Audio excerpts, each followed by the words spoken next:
Chelsea with the Tye-Dyed iguana. Today we're going to show you guys how to use and set up a humid hide for your animals.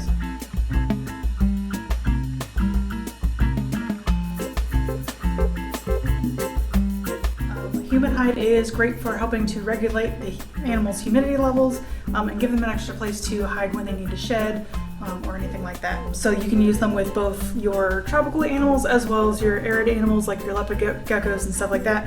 Will do best when they also have a humid hide offer for them. So we have a few examples of what you can use for humid hides here. This is one of our rock layers. And these just open up. They've got a little cavern inside of them. You can see this is one we've been using for animal care. They just have a cavern the animal can hang out in, and we can put some humid moss in there. And then this is just a piece of cork bark, round and closed. This is something that you could use maybe with your more tropical animals. Put a little damp moss in there and it'll stay damp for longer than the actual enclosure might. So first thing you're going to want to do is make sure you have your moss. This is something, an example of what we sell here, just some sphagnum moss.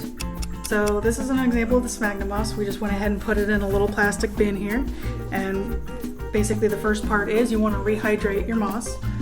So we'll do that. We've got a spray bottle. You could also just add some plain old water and just kind of give it a good soak. So we will. So basically, you want to make sure that your moss is damp, but not wet. Wet usually means it's going to end up stagnant, kind of gross, kind of helps grow that bacteria. It's not necessarily healthy for your animals either. So some of this is still pretty dry. It may take quite a bit of water, but the idea is you don't want it soaking wet, you just want it to stay damp. So basically, if you squeeze it, that's kind of a lot of water coming out of it. You want to make sure that it's not dripping anymore before you put it in the humid hide. So there we're making a mess with it. It does make a mess. And then what you can do is just go ahead and start loading up your humid hides. And then basically how you take care of this is you want to make sure that you check it every day, make sure your moss is still damp. You can rehydrate it if you need to, pull any poop, bugs, anything like that out. And if it seems like it's getting a little too gross, you're going to want to do a full change on it. So any of the moss that you have, you just want to make sure. You can see I'm squeezing a lot of water out of there. And you just do that until it's not super wet anymore. And then you can put the lid on top and your little animal can just go right up in there. Oh, if I can get the lid on. So humid hides are pretty important as far as regulating their humidity. Animals like leopard geckos, sometimes if they get too much of their shed stuck on their toes, they can actually lose toes.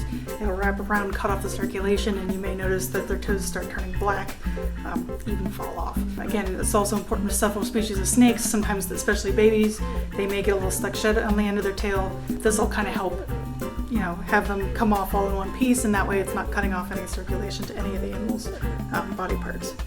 So this hide here is not one of our bigger ones. We actually have a full line of other sizes, so no matter how big or small your animal is, we have options for you. So for more of your arboreal tropical species that might prefer something that's a little higher up off the ground, you could try a piece of cork bark like this. And this is pretty easy. You just take the same moss, it just needs to be kind of damp, not dripping wet. And you can actually just kind of like line the cork bark with it. And a lot of times that'll stay a little more damp longer than maybe the rest of the enclosure will. So in between spraying, they'll still have a humid area to go to if they're in the middle of shedding or they just are feeling a little bit dehydrated and just need that extra humidity. Okay, so this is one of our baby leopard gecko enclosures. And as you can see here, this is an older style humid hide, but we opened it up and a couple of babies have already been using it. And like I said, this is great for some of these arid species that maybe need a little bit more humidity without the overall humidity of the tank going up, just for their shed cycles. So, and again, it's just important, check on this, daily, make sure there's no poops, make sure there's no mess in there, there's no dead crickets or feeders or anything else like that in there. But that way it doesn't get stagnant or bacteria filled or anything like that. Now this moss could probably actually be a little bit changed out. They've kicked a lot of their bedding in there. So when it comes to changing your sphagnum moss, basically you want to make sure that it's not looking broken down, that it doesn't have too much bedding in it. Maybe it's had a lot of poop or a lot of dead feeders in it, and maybe it's just time for it to go. So just keep an eye out for that. So this is kind of an example of some really old moss that we're going to go ahead and actually change. As you can see, it's pretty much turned to just a damp powder. So this is definitely due for a change. So we'll go ahead and freshen that up for these guys.